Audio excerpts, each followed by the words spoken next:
Hello guys, আজকে আমি বানাতে চলেছি বাঁধাকপি দিয়ে মাছের মাথা।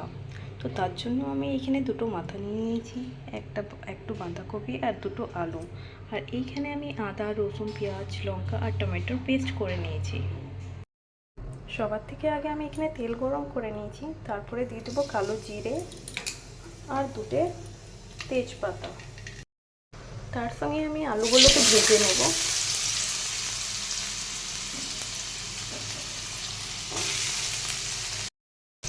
আলুগুলোকে উল্টো পাল্টা করে ভালো করে ভেজে নেব।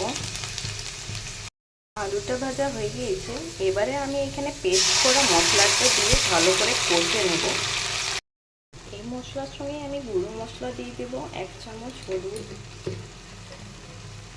স্বাদ মতন লবণ, হাফ চামচের মতন ধনে পাউডার আর 1 চামচের মতন জিরে পাউডার।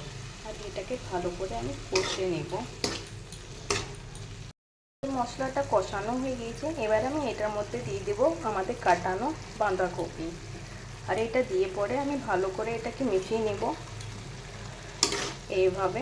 আর এটা একটুখানি আমি ঢাকা দিয়ে রেখে দেব, যাতে আপনার এই বাঁধাকপি আর আলুটা সিদ্ধ হয়ে ওঠে। এই বাঁধাকপিতে আমি একটুখানি জল দিয়ে এটা ভালো করে সিদ্ধ হতে রেখে দেব। এটা আমি 10 মিনিটের মতন এটাকে ঢাকা দিয়ে রেখে দেব। দেখছেন আমার তরকারিটা খুব ভালো করে সিদ্ধ হয়ে গিয়েছে। এবারে আমি এটাতে এই মাছের মাথাগুলো, ছেড়ে রাখা মাছের মাথাগুলো দিয়ে ভালো করে মিশিয়ে নেব এইভাবে। শেষের মধ্যে এবার আমি একটু মিট মশলা দিয়ে এটা নাড়াচাড়া করে নামিয়ে নেব। এটা তাহলে টেস্টটা খুবই ভালো হয়।